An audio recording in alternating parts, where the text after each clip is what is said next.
everyone, welcome to Online Help Guide.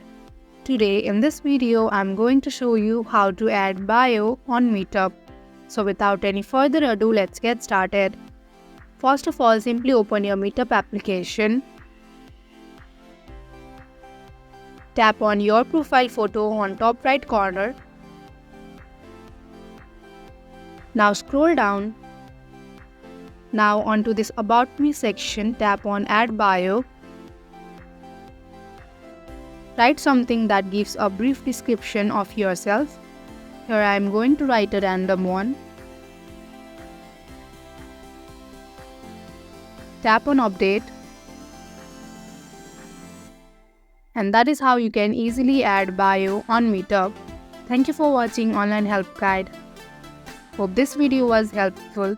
If it was, hit the like button and comment below your questions and feedback. Also, if you are new to our channel, subscribe and hit the bell icon so that you do not miss our upcoming videos.